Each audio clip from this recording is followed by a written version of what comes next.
საქართველოს პრემიერ-მინისტრი მზადაა რუსეთის პრეზიდენტს შეხვდეს. ამის შესახებ ირაკლი ღარიბაშვილი იმედის ეთერში გადაცემა პოლიტიკის დროს ანონსში საუბრობს.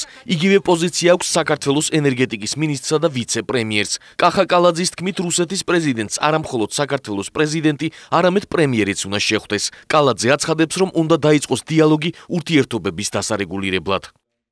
მე გიდასტურებ, რომ მე ეს მზაობა მაქვს.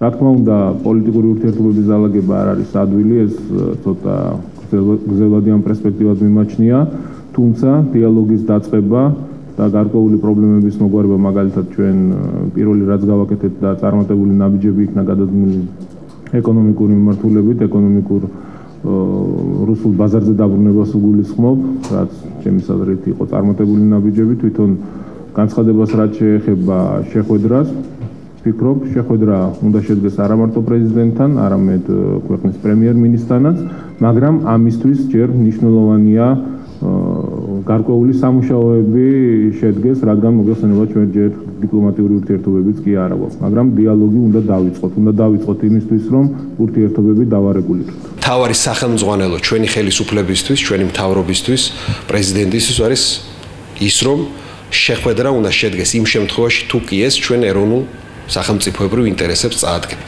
პუტინის შეთავაზების განხილვას გეგმავენ კოალიცია ქართული ოცნების წევრები. ნაციონალურ მოძრაობაში კი მიიჩნევენ, რომ მარგველაშვილმა პუტინის შეთავაზება მხოლოდ იმ შემთხვევაში უნდა მიიღოს, თუ რუსეთის პრეზიდენტი ეტყვის, რომ ის ოკუპანტია და საქართველოს მიწები აქვს მითვისებული. მისასალმებელია ის, რომ თუნდაც მისი ტონალობა არის გარკვეულწილად შეიძლება ითქვას შეცვლილი. თავარი არ არის, ასე ვთქვათ, ვინ წარმოადგენს ამ შემთხვევაში ქვეყანას, თავარი აქ ის არის, თუ ჩვენ რაზე უნდა ვისაუბროთ რუსეთთან, ანუ შეხვედრა თავისთავად არ არის გამორიცხული და არ შეიძლება გამოირიცხოს, როცა საუბარია იმაზე, რომ ეს ქვეყანა ოკუპანტია თუ როგორი პოზიციის მქონეც არის მეზობელი ქვეყანა და ჩვენ გვინდა მეზობლებთან ნორმალიზება ურთიერთობის. რუსეთი კარგავს გავლენას უკრაინაში.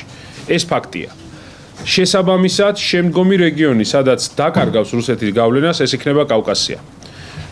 ჩვეული სტრატეგია რუსეთის არის სატყუარას გადაგდება სხვადასხვა ქვეყნებისთვის. თუ აქ იქნება საუბარი საქართველოს დეოკუპაციაზე, უსაფრთხოებაზე, სწორედ ოკუპირებულ ტერიტორიებზე, დევნილების დაბრუნებაზე, კი ბატონო, ამაზე შეხვედრა შეიძლება, მაგრამ უბრალოდ იმისთვის, რომ პუტინს ხელი ჩამოვართვათ, შეხვედრა არის მართლაც მიუღებელი.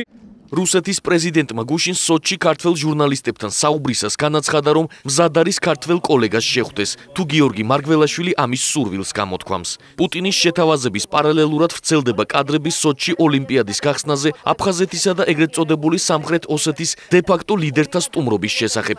საზოგადოებრივი მაუწყებლის მიერ გავრცელებულ ფოტოებში კარგად ჩანს ალექსანდრ ანქვაბი და ლეონიდ თიბილოვი, რომლებიც სამთავრობო ლოჟაში სხედან სხვა ოფიციალურ სტუმრებთან ერთად. საქართველოს ხელისუფლების წარმომადგენლები კი კვლავ ამტკიცებენ, რომ ოკუპირებული რეგიონების პირველი პირები სოჩში ოფიციალურად არ მიუწვევიათ.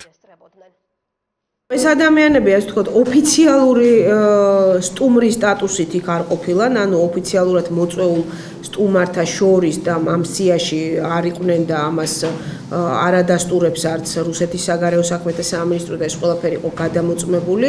ხა როგორც კერძო პირები თუ მივიდნენ და იქ მიწვეულიყვნენ და თანაც ასე ვთქვათ, რეალურად ხა ადამიანია ხო, ხა ანქვაბი იქნება თუ ვინც არ უნდა იყოს.